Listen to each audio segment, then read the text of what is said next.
Yeah, hello, this is Bill coming from Santa Monica, California. Told you that's going to make me laugh every time now. Um, the last video I did cover how I feel about, uh, obviously it's a great time for everybody to be trying something new. So I think it's a great opportunity for that. But when I say find something that you want to do, I mean it. It's the most important thing you can ever do in your life. And like I said, I don't have time to beat a dead horse. That's all I have to say about it. Um, I did think about things that I wanted to talk to or say to John Taffer. Uh,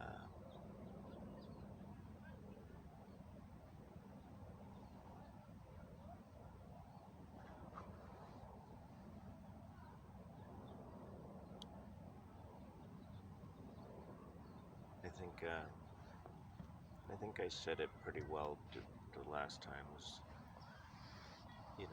I just it's a food vending cart, and you know with the times that we're faced right now, I am trying to do it for literally as little out of pocket as possible.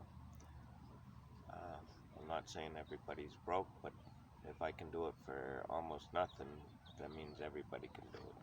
So, but like I said in my other videos, there's just uh, if I if nothing else, I'd love to be able to at least pick your ear for a couple of things and.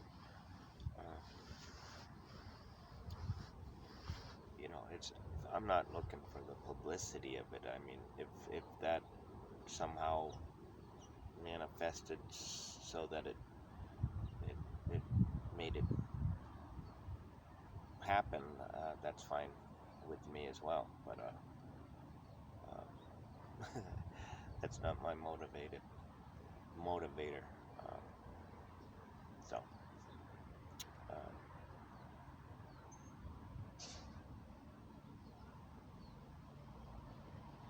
and I've said it before. If I ever found out that anything I say or do that I found out was bothering you, or I know I would never do it an appropriate thing, but if it was bothering me somehow, I would stop in a second if I found out, because it's not my intentions. It's not to irritate you. I think it is. I think it's a project that you would be number one fantastic at.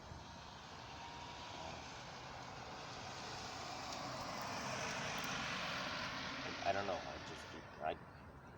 You're the only one that I would consider doing it with. I'm gonna do it no matter what. It's just you're the only one I would consider talking with in regards to anything further. Only because I think it seems to fit your character. So, um, I always have a bunch of things I could talk about. Like I said, more or less the reason I'm doing this is to keep it to be a habit for me, because now that I'm into it for was today the 21st, so 20 21 days roughly, I think I've been on and off taping them, so it's a habit for me now. And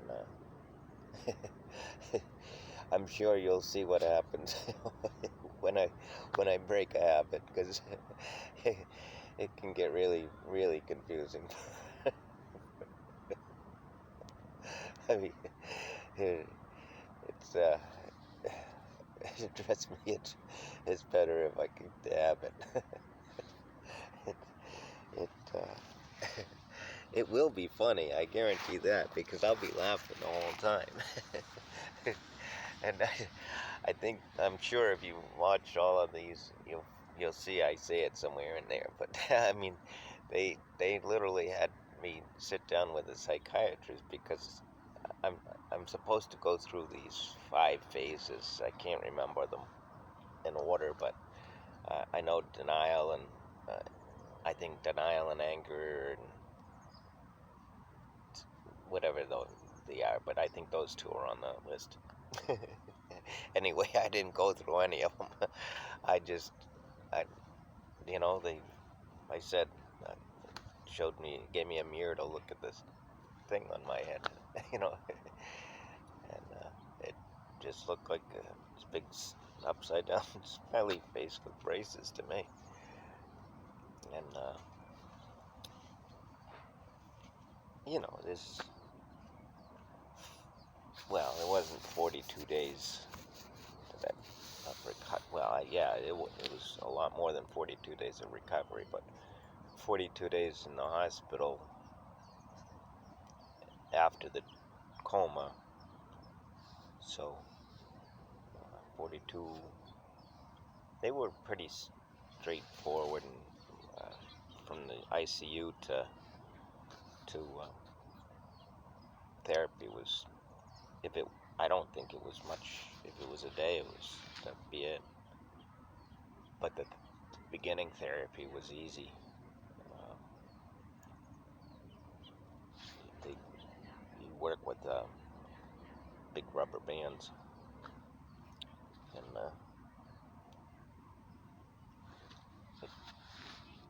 different colors, different strengths, different exercises for, you know, to do literally whatever you have to learn to do, which for me was almost everything. And, but I don't know why I'm babbling about that. Probably because I don't have anything to really talk about. I really don't. I'm only doing this to keep, like I said, into the habit. Uh, I could tell you, I love making stories up. I should be a writer, but I can't. I definitely could never write now, and uh, English was my worst, absolute worst subject, and I guarantee you it didn't improve. And but I love telling stories. I could do that. I could actually just. That's what I could do is I could tell you a story, and then you guys try and figure out whether that's a real story or if I'm telling I won't. I don't like to tell lies. I'll say fantasy or a real story, and if it's real, it's me. I mean, I'm in it somewhere. uh, but I can do that because I have both, and I'll leave it to you guys to figure. Uh, I could tell you. Uh,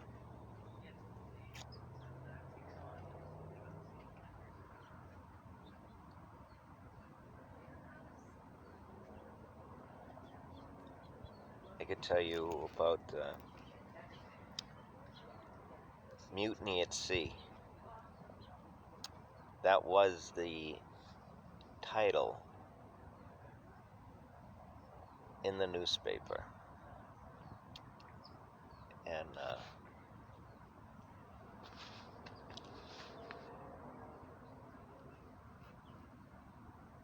it was quite the story. Uh,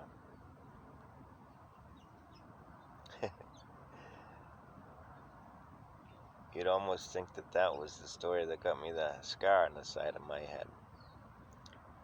But I lived on my sailboat in the Florida Keys, and I bought a sailboat, and it was a solar power sailboat, the electric motor, everything. And so I was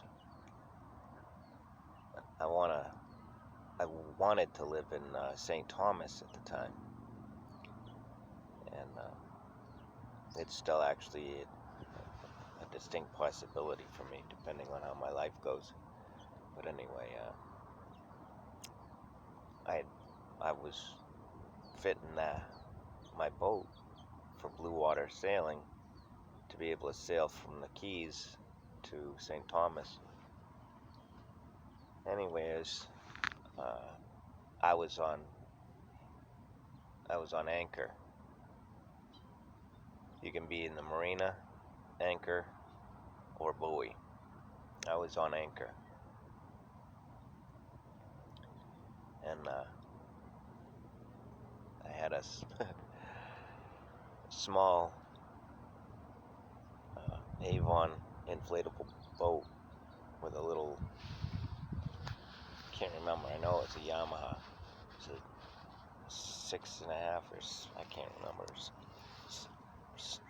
The right size motor for what it was to get back and forth to shore. Anyway, I got to know a bunch of the people in the marina, and it was like a Friday. This is back when I was drinking. and don't think that this is necessarily a true story just because I can make it sound like it's me. I'm very good at telling stories, so this can be either way. There's no indicators here yet that I can hear. So anyway, where was I in this story? So yeah, I got to know people in the marina, and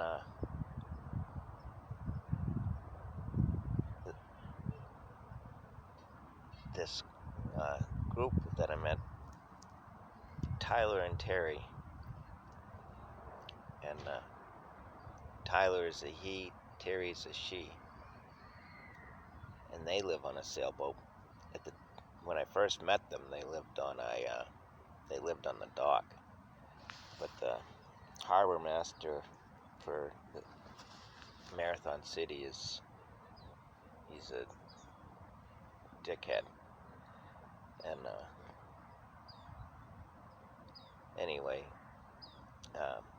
they had to move their sailboat out to anchor, and they got to meeting a few of the other people, so we got invited out on this one guy's boat one night. It was a 56 footer, and that's a pretty good sized boat. And so Tyler and Terry's the one that were invited, and so they invited me, and I said sure. I said, what do I need to bring, like I said, at the time I was drinking, so I said I'm bringing beer. I said, but whatever else. And they said, well, the guy that invited us likes wine. I said, well, I'll bring him. What's he like? He said box of wine, which is funny to me because that's my friend in Maine. But anyway, so I bought that, and I bought something. Oh, I remember I bought cold cuts to make sandwiches, and so it was really, really choppy that day, and this is like sunset, like it is right now, and sun's setting, and we start setting out in the Florida Keys. Usually in the ocean you can count on to be a little calmer, and as the sun sets, not in the Keys. They can do whatever it wants, and I don't know if that's due to the Gulf Stream or what, but I mean it kicks up whenever it wants, and so this is one of those days, and we shouldn't have gone past the islands, because I mean it's the Florida Keys. Everywhere you look is a spoiled island. I mean everywhere, and I don't even know how many there are. It's in the hundreds, maybe thousands, and so it's everywhere you're looking.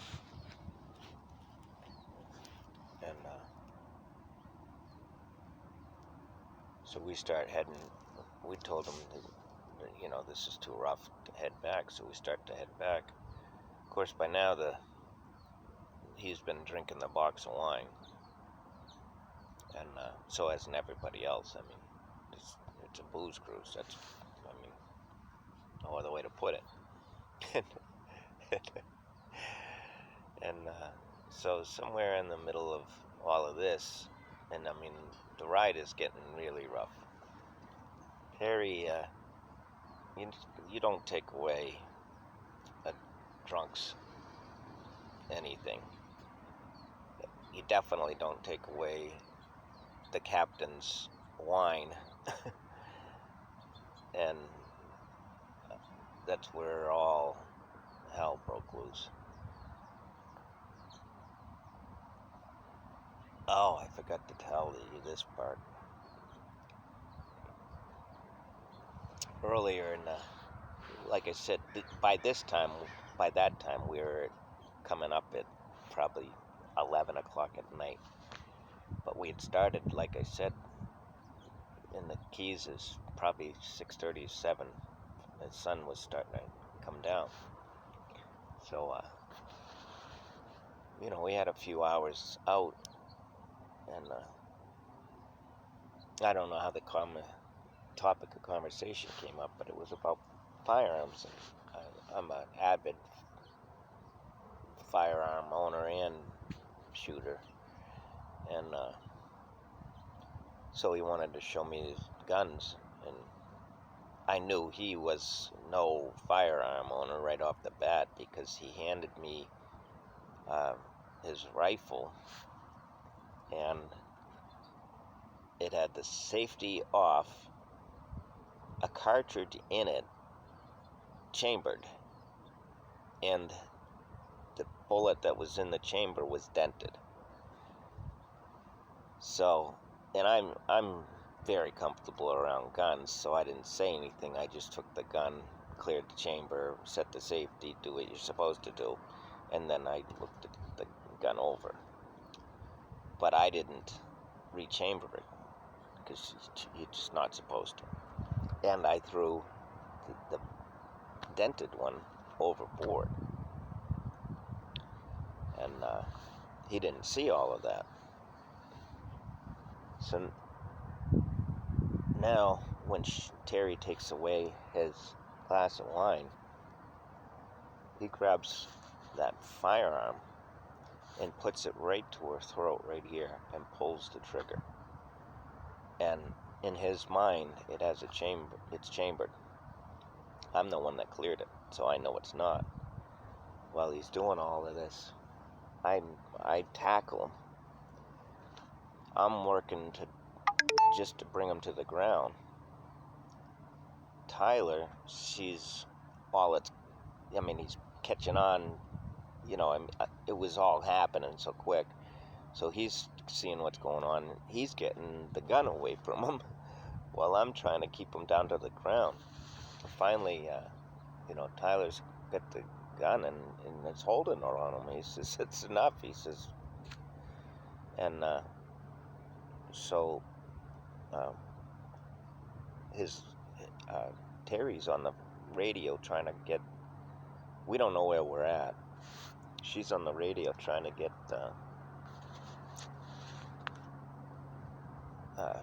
Marine Patrol, and she's on our cell phone calling 911, and I'm telling them, she hands the phone to me, thinking I know what I'm doing. I know something, but I don't know that. I don't know the Florida Keys, and so I'm telling them over the cell phone. I can see the Loran towers go all up and down the Keys. So I can see there's 4 of them. Every time there's a Loran tower, there's 4 in a row. And then there's another sequence. I don't know how far apart, but that's how it works. And so I'm seeing the 4 of them. And I know Marathon right near the marina has them. So I'm telling them, I can see the the towers. And so they're saying, we got cars right there. We can't see your boat. I'm like, well, I can see the towers right here. And so now, in the meantime, we don't know. I mean, I could pilot the boat, but I've never piloted a boat that big. And so she's letting the guy pilot the boat, but she's still got a gun on him. And she,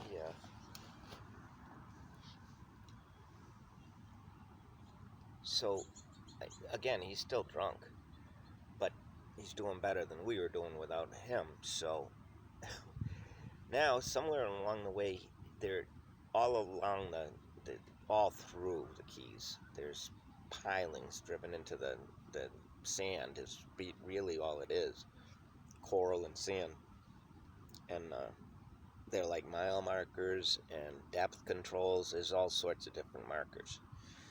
So I don't know which one we hit, but we hit one, and I mean they're like telephone poles, really that diameter. Broke it right off. I mean, broke it off. OFF off. Well, it's the boat's going by. He has his he's got his John boat out the back, which is a nice boat. I mean, it's a nice boat.